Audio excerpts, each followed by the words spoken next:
Electric cars can't be sporty? Oh yes they can, with the right boost. The Alpine A290 is supposed to bring the brand's racing DNA into the electric age. We're finding out if it succeeds, and the VW ID.4 GTX proves that electric SUVs can be more than just family haulers. We've got 5 exciting facts.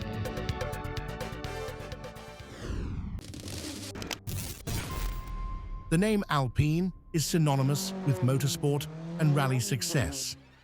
Especially the legendary A110 and its revival in 2017 have captured the hearts of sports car enthusiasts around the world. And this car is meant to be an ultra-compact version of the A110, a trendy hot hatch with the typical Alpine driving experience.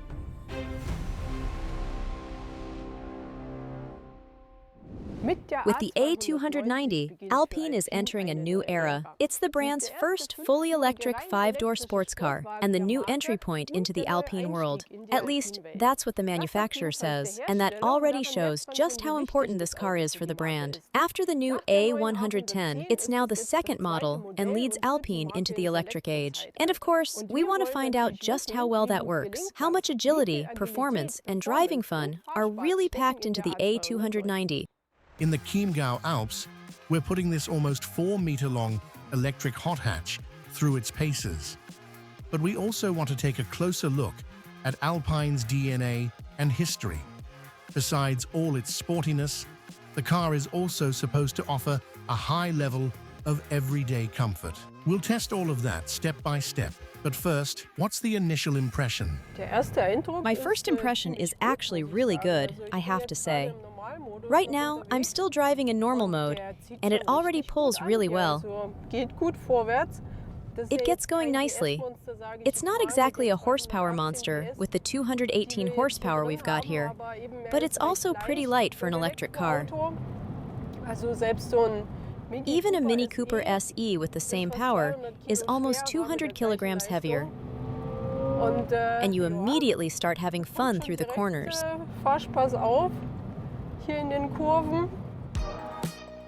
The A290 is available in 2 power levels with 177 and 218 horsepower.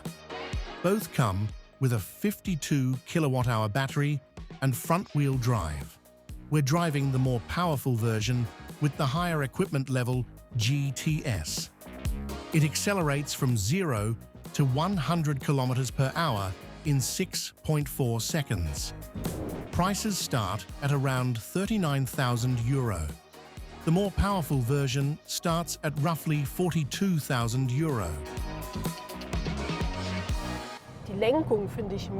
I really like the steering. It's super direct, reacts instantly, and feels really good. It's a little too light in normal mode, but we'll switch over to sport in a moment.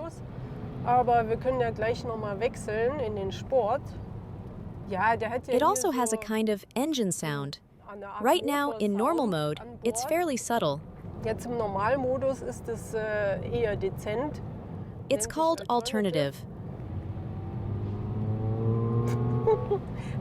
It gets more intense when you put your foot down.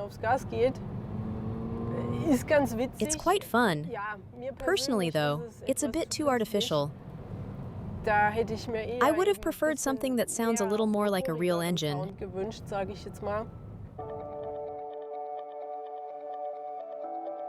The engineers actually put a lot of effort into the A290's sound design.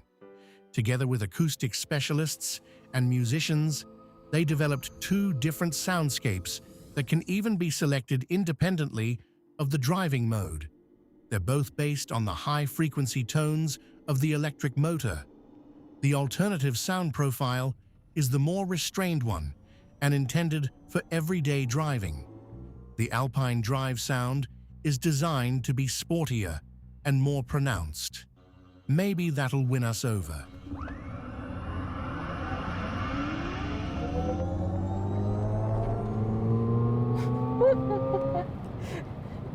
When I really step on the accelerator or use kickdown, This little time warp graphic pops up on the display, which I think is pretty cool. All these little gimmicks are actually quite fun. I really like them. I also really like the steering wheel.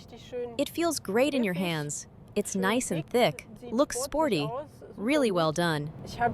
There are also a few Formula One inspired motorsport elements, like this RCH rotary controller here. That's where I adjust the regenerative braking. There are 4 different settings. It's not a true one-pedal driving system. Even in the strongest setting, it slows down quite a bit, but not dramatically. And over here, there's this OV button, the overtake button. When I press it, I get maximum power for 10 seconds, along with the time warp animation. Although, to be fair, you can basically get the same effect with kickdown.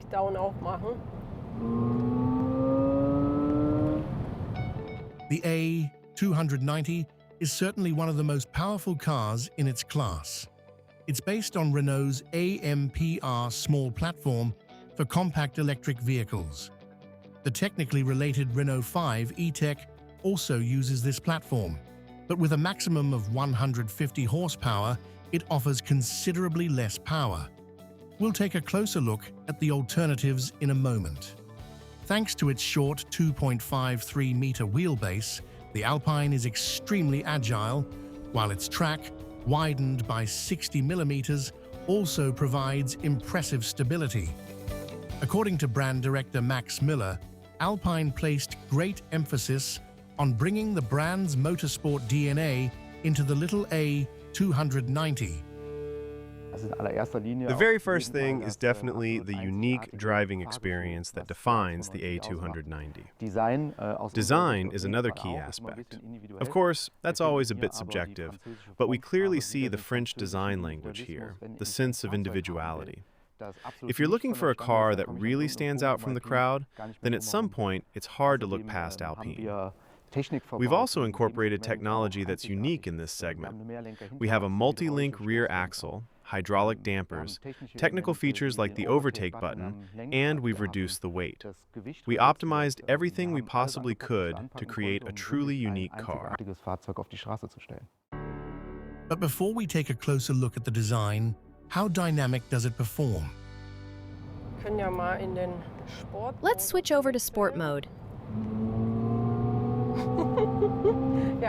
You can immediately hear the difference in the sound. It's a little fuller, a little deeper, and I definitely prefer it. But personally, it still sounds a bit too artificial. It certainly adds some emotion, but for me, it's still a little too far removed from the feel of a combustion engine. Of course, that's a matter of personal taste, and if you don't like it at all, you can simply switch it off. The handling, though, is really good. Through the corners, it's fantastic. You can definitely tell it's front-wheel drive, and that it pulls quite hard through the front axle. That's something you have to get used to a little. We're also driving on wet roads today. I think the difference between normal and sport mode could be a bit more pronounced. Maybe in terms of throttle response. And I'd like the steering to feel a little firmer as well. But overall, it's good. It definitely feels sharper in sport mode. As already mentioned, the relatively modest curb weight of just under 1,500 kilograms also contributes to the car's agility. We used lightweight materials wherever possible. At the front, for example, we use an aluminum subframe that's usually found in motorsport. Inside the cabin, we removed everything that doesn't contribute to the driving experience. Anything unnecessary was left out. For example, we reduced the amount of sound insulation. Another advantage was the Renault Group platform itself, which already has a relatively low base weight. And finally, we deliberately chose a comparatively light battery that isn't oversized. It offers a great balance between performance and driving range. Speaking of range, the 218 horsepower version offers a range of around 360 kilometers. The 177 horsepower model goes about 20 kilometers farther. Charging peaks at 100 kilowatts, allowing the battery to go from 15 to 80% in around 30 minutes. The A290 also wants to showcase its performance ambitions on the outside. Like every Alpine model, it features 4 front headlights. The XX lighting signature pays tribute to the taped-over headlights used on classic rally cars. The front bumper and rear diffuser are inspired by the A110, which also donates its Brembo 4-piston monoblock front brake calipers. The price may be on the high side, but it also comes with plenty of standard equipment, including 19-inch wheels, a sports steering wheel, heated front seats, automatic climate control, and ambient lighting. You also get dual 10-inch displays, navigation, adaptive cruise control, and a rear-view camera. I really like the interior. The build quality is excellent, and everything feels really solid and premium. At this price, of course, you'd expect that. I also really like this illuminated A290 logo. It even changes color depending on the driving mode. It looks really classy. You can definitely spot the Renault connection in a few places, like this panel for the temperature and ventilation controls, or some of the controls on the steering wheel. But the gear selector, for example, uses these 3 buttons in the center, just like in the A110. I really like that. It gives the cabin a genuinely sporty feel. The displays themselves mainly use triangular graphics. You can switch between different layouts. Navigation, driver assistance, or a more minimal display, but the triangular theme is always there. Personally, in a sports car, I'd rather have classic round instruments, just visually. But these triangular graphics certainly look futuristic and stylish, no question about that.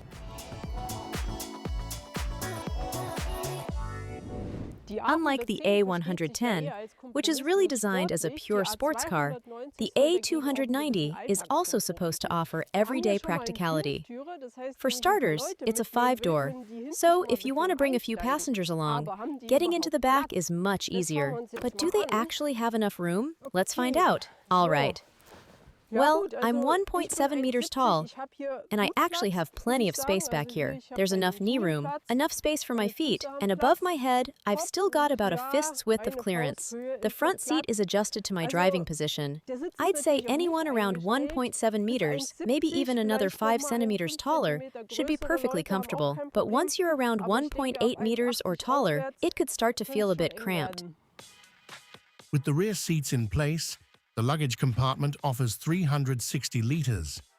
With the seats down, around 1,100 liters. So what about the competition? There aren't that many small, sporty electric hot hatches available. The already mentioned Renault 5 E-Tech, with a maximum of 150 horsepower, is noticeably less powerful, but at around 31,000 euros, also more affordable. Its range, around 410 kilometers, giving it a slight advantage. The best-known alternative is probably the electric Mini Cooper. The entry-level version delivers 184 horsepower, comes with a 36 kilowatt-hour battery, starts at around 28,000 euro, and offers roughly 300 kilometers of range. The more powerful Cooper SE has 218 horsepower, a 49 kilowatt-hour battery, and up to 400 kilometers of range. Price, about 7,000 euro less than the entry-level Alpine. At least it offers about 100 liters more luggage space, although whether that's really a deciding factor in this segment is another question. Another very interesting option is the Alfa Romeo Junior Elettrica. At 4.17 meters, it's slightly larger, but it's certainly an attractive choice for anyone who values distinctive design. The base model has 156 horsepower, a 54 kilowatt-hour battery, and 421 kilometers of range. Price, almost €40,000. So it's not the cheaper option. Its luggage compartment is only slightly larger.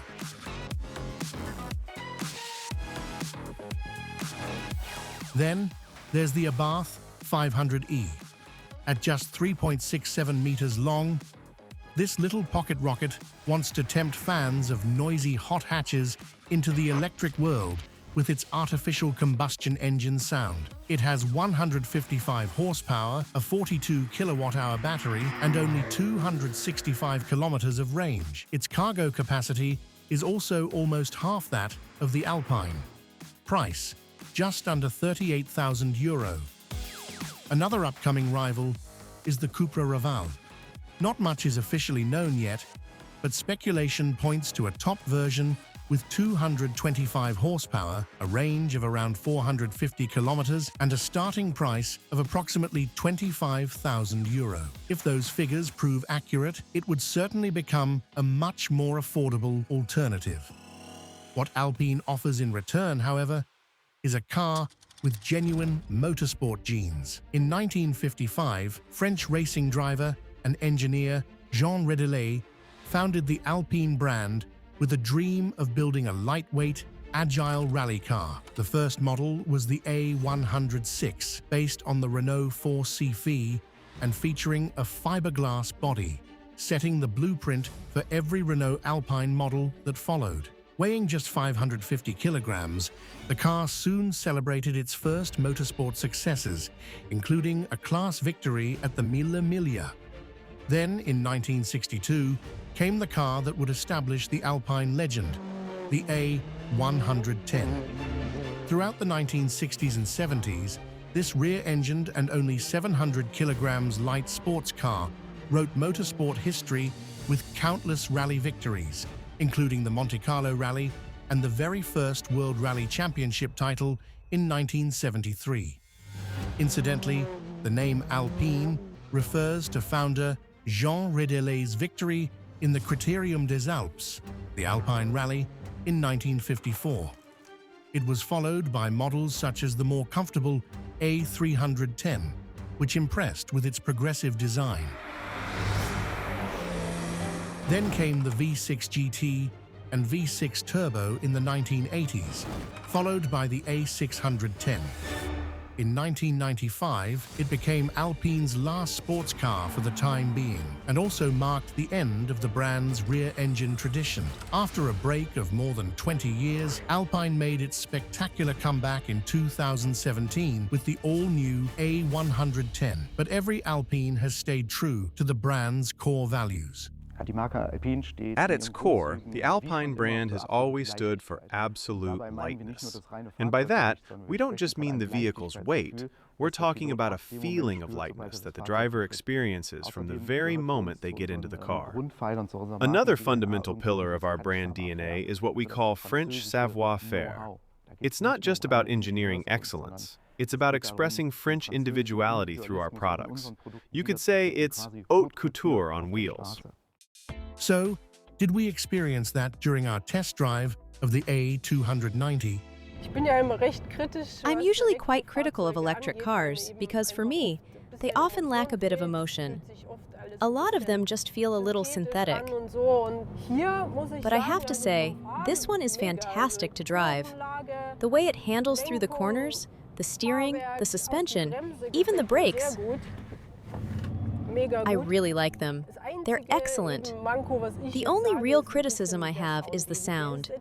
It's a little artificial.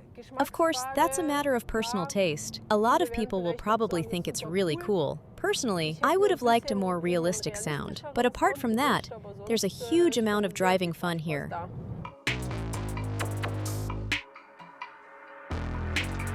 The A290 certainly helps make electric cars more emotional.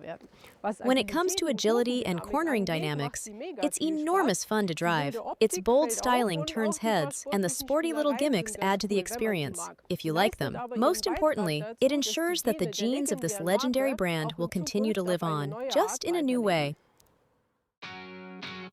Meet the VW ID.4 GTX, the sporty electric SUV that proves going green doesn't mean going slow.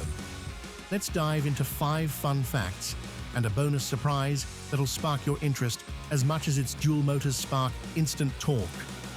Remember the iconic GTI badge? Well, GTX is the electric cousin. Same spirit of sportiness, but instead of turbo whistles, you get instant silence. And a 0 to 100 sprint in 5.4 seconds. Quietly fast is the new loud. The ID.4 GTX packs 2 electric motors, 1 on each axle, giving it all-wheel drive. That means more grip, more confidence, and yes, fewer excuses when you still get stuck in the snow. Despite the performance, the ID.4 GTX offers around 525 kilometers of range, depending on conditions. So whether it's commuting, road tripping, or just one more IKEA run, it's got the stamina to keep up. VW loves its LED tricks. The ID.4 GTX features the IQ light system, which adapts to traffic and even greets you with a little light choreography when you unlock it. It's basically the Broadway musical of headlights. With spacious seating, a minimalist cockpit, and a huge infotainment screen, the ID.4 GTX blends family-friendly practicality with spaceship vibes. It's the SUV that says, yes, we can fit the kids and look futuristic doing it. Here's something you might not know. An ID.4 actually set a Guinness World Record for the longest journey by an electric vehicle in a single country, over 57,000 kilometers across the US. It proved that VW's electric SUVs aren't just built for short commutes, but for serious endurance. So there you have it, the VW ID.4 GTX, sporty, practical, electric, and just a little theatrical. Proof that the future of SUVs can be fast, fun, and family-friendly, all at once.